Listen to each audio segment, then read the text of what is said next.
Hello everyone.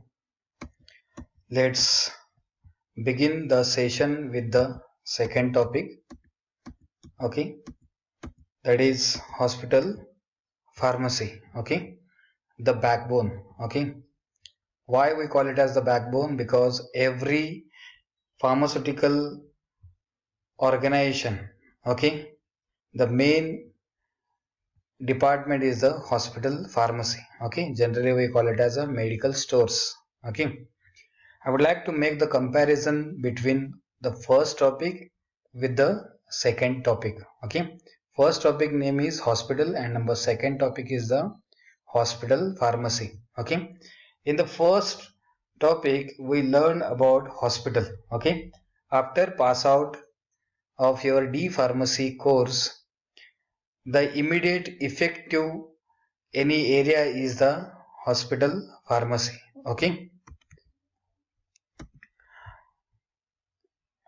in the hospital topic, in the first topic, we learned about the definition of hospital, okay, the classification of hospital, the functions of hospital, the organization of hospital, okay, how the particular hospital run is nothing but the organization of hospital, different departments of the hospital. We learned 9 different departments of the hospital, okay, they are major one. In that surgery department is there, and pathological departments are there, nursing department, some of the pathological department also there. Okay, then we learned about the health delivery system in India. Okay, that's very important. And we learned about the PHC, primary health centers. Okay, next part is the hospital pharmacy. Okay, hospital हा एक वेगळा topic होता, पूर्ण हॉस्पिटलचं आपण माहिती घेतलं त्यामध्ये. आता आपण त्या हॉस्पिटल मधलं एक डिपार्टमेंटचं माहिती घेणार आहोत या सेकंड टॉपिक मध्ये. त्याला आपण काय म्हणायचं? Hospital pharmacy. Okay, let's begin the session with the definition. Hospital pharmacy is defined as a practice of pharmacy in the hospital. Okay, practice of pharmacy means what? The service of pharmacy in the hospital where procurement, storage, compounding, dispensing or distribution is done to both in and out patient under the control of legally qualified registered pharmacist. मी तर highlight केलेले काही points.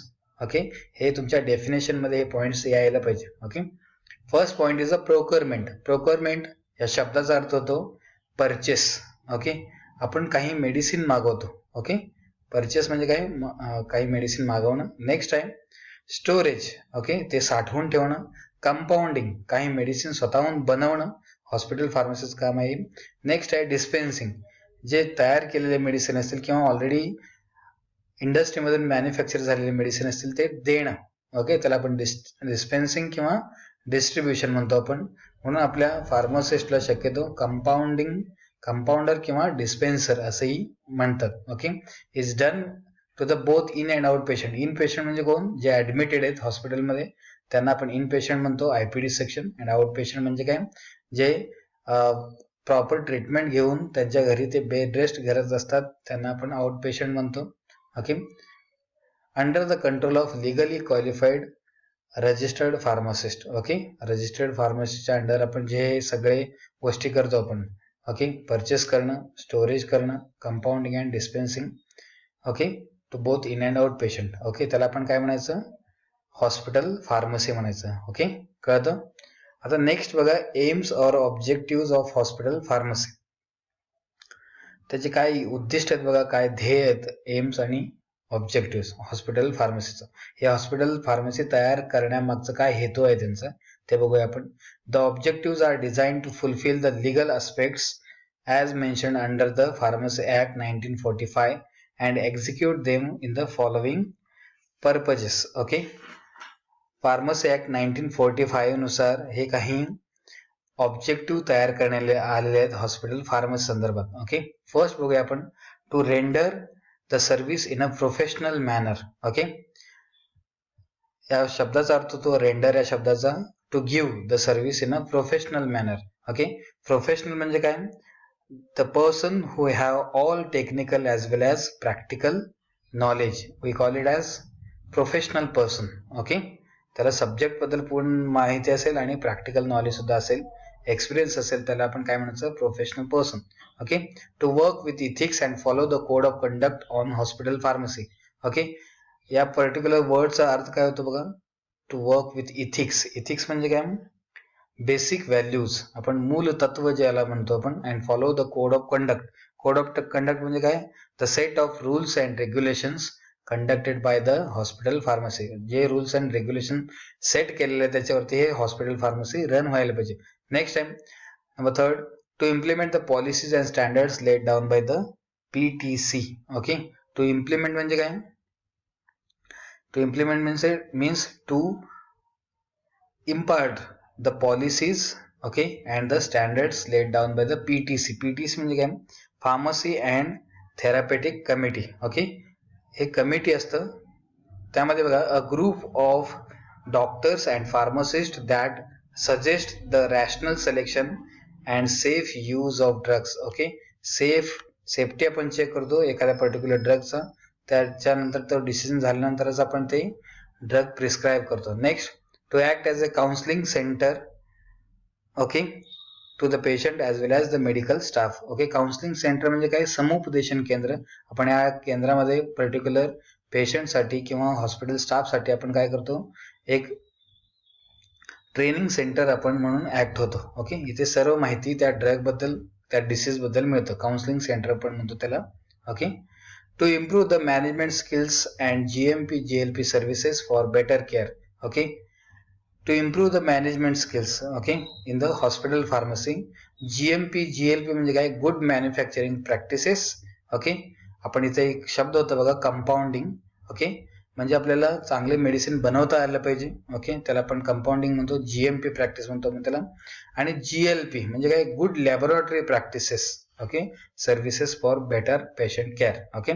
Next आहे to provide regular supply of medicine at reasonable rates. Okay. Reasonable rate नुसार आपण medicine द्यायला पाहिजे. To coordinate and cooperative effectively with the other departments of the hospital. Okay.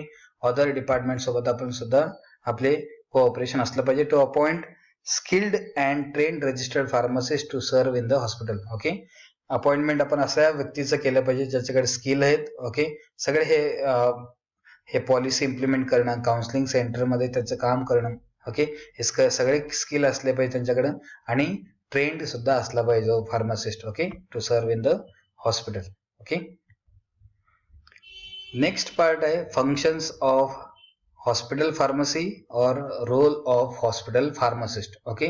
जे हॉस्पिटलमध्ये फार्मासिस्ट म्हणून जॉब करतात किंवा सर्व्हिस देतात किंवा प्रॅक्टिस करतात त्यांना आपण काय म्हणायचं, हॉस्पिटल फार्मासिस्ट. ओके. ते काय काय ऍक्टिव्हिटीज करतात बघा. ओके. 3 ऍक्टिव्हिटीज मध्ये हे फंक्शन्स डिवाइड केलेले आहेत. Number 1 is the pharmacy activity, number 2 is the educational activities, and number 3 is the supportive activities. Okay. हे 3 ऍक्टिव्हिटीज मध्ये हे फंक्शन्स किंवा रोल ऑफ हॉस्पिटल फार्मासिस्ट हे क्लासिफाय केलेले आहेत. ओके. नंबर 1 बघा, pharmacy activities. Okay. Various activities are performed in hospital pharmacy under the supervision of head pharmacist. Okay. Head of the department जो असतो हॉस्पिटल फार्मसीचा, ओके, त्याच्या under हे सगळे कामं होत असतात. ओके. हेड फार्मासिस्ट आपण म्हणतो त्यांना. ओके. नंबर 1 बघा, procurement of drugs and medicine and their proper storage. Okay. हे डेफिनेशन मध्ये सुद्धा आलेलं आहे. प्रोक्युरमेंट म्हणजे काय, purchase of drugs. Okay. Drug मागवणं, and medicines and their proper storage. Number 2, compounding of drugs and dispensing them to the out patient on the prescription of physician of the hospital. Okay. Compounding of drugs in some cases. Okay. स्वतः तयार करणं, and dispense them to the out patient. Out पेशंटला ते देणं under the prescription of physician of the hospital. Okay. Prescription घेऊनच आपण हे सगळ्या गोष्टी केल्या पाहिजे. Distribution of drugs or medicine to the indoor patient through wards. Okay. Distribution of drugs specially in the indoor patients. Okay. Arranging bulk supplies to many pharmacies. Okay. Bulk supply म्हणजे जास्तीत जास्त प्रमाणात आपण मेडिसिन साठवून ठेवलं पाहिजे आणि mini फार्मसीला द्यायला पाहिजे. मिनी फार्मसी म्हणजे काय, departmental medical store. Okay. Departmental medical store. Next आहे सॅटेलाइट फार्मसी, असं एक वर्ड आलं. सॅटेलाइट फार्मसी म्हणजे काय, a small pharmacy store where arranged on each floor of the hospital. जे मल्टीबेडेड हॉस्पिटल असतील, 5 to 6 फ्लोअरचे हॉस्पिटल असतील किंवा मोठे हॉस्पिटल असतील, त्या ठिकाणी एक सॅटेलाइट फार्मसी असतात, म्हणजे काय, प्रत्येक फ्लोअरला एक फार्मसी स्टोअर्स असतो. Okay. And next is a unit dose dispensing. Okay, single unit dose dispensing operating in a hospital. Next time, providing facilities to stores and narcotics, poisonous drugs separately and maintain its record. Okay, जे narcotic substance असतील किंवा poisonous substance असतील त्याचा आपण record किंवा त्याचं storage सुद्धा आपण सेपरेट करतो आणि त्याचा रेकॉर्ड मेंटेन करतो. ओके, त्याला लॉक अँड की मॉडेल सुद्धा म्हणतात. ओके, एक छोटस कबर्ड असतं, त्या कबर्ड मध्ये सगळे नार्कोटिक्स आणि पॉइझनस सबस्टन्स आपण ठेवतो आणि त्याला सील पॅक असतं ते, आणि जेव्हा जेव्हा त्याचं गरज असतं तेव्हाच ते ऑन रेकॉर्ड आपण घेतो. ओके. नेक्स्ट आहे educational activities. Okay, it provides information on new drugs, technology and products etc. to the doctors and maintains it in the library. Okay, information educational activities मध्ये बघा, न्यू ड्रग वरती किंवा नवीन technology असतील किंवा नवीन product असतील ते आपण एक एज्युकेशनल ऍक्टिव्हिटी म्हणून सुद्धा घेतो, वर्कशॉप सेमिनार अरेंज करून. Okay, it comes out drug monitoring by studying the effects of drug given to the inpatient and maintain the data in the drug information centres. Okay, drug monitoring study करतो आपण, म्हणजे आपण नेमकं effect check करतो ड्रगचा कसा आहे, specially in patient वरती. Okay, arranges seminar workshop on topics like sterilisation, medication errors, patient compliances for nursing and newly appointed pharmacist. Okay, आता यामध्ये काही वर्ड्स आलेत बघा. स्टरलायझेशन, आपण स्टरलिटी कसं मेंटेन करू शकतो ते, त्याच्यावरती आपण सेमिनार घेऊ शकतो. मेडिकेशन एरर्स वरती आपण सेमिनार घेऊ शकतो. पेशंट कंप्लायन्सेस म्हणजे काय, checking of patient whether the patient is getting medicine correctly and following the medical advices. Okay, तो मेडिकल ऍडवाइसेस फॉलो करते की नाही हे पाहतो आपण, आणि त्याच्यानंतर तो प्रॉपर मेडिसिन घेतो की नाही हे चेक करतो आपण. नेक्स्ट आहे it provides training facilities for fellow pharmacist. Okay, training facility सुद्धा आपण देतो नवीन जे रिक्रूट असतात त्यांना. नेक्स्ट आहे supportive activities. It purchase stores and supply ancillary items articles needed to the hospital. Okay, इथे एक वर्ड आलाय बघा, अँसिलरी आयटम म्हणून.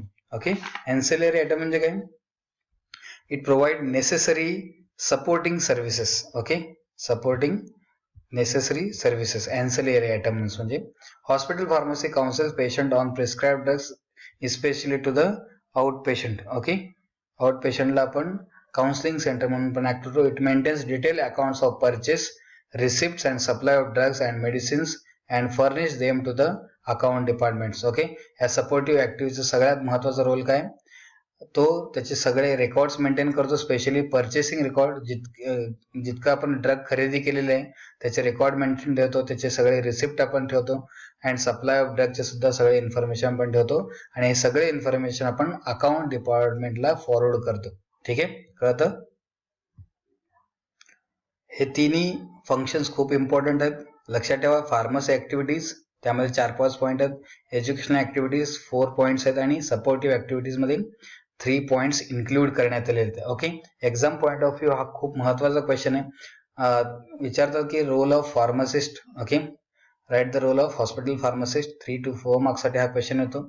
हे सगळे पॉईंट्स तुम्ही टेक्स्ट स्वरूपात लिहिलं तरी चालेल. ओके, असं कम्पॅरिझन करून नाही लिहिलं तरी चालेल. ठीक आहे, कळतं. हे फक्त तुम्हाला अंडरस्टँडिंग साठी मी असं केलेलं आहे. ठीक आहे, कळतं.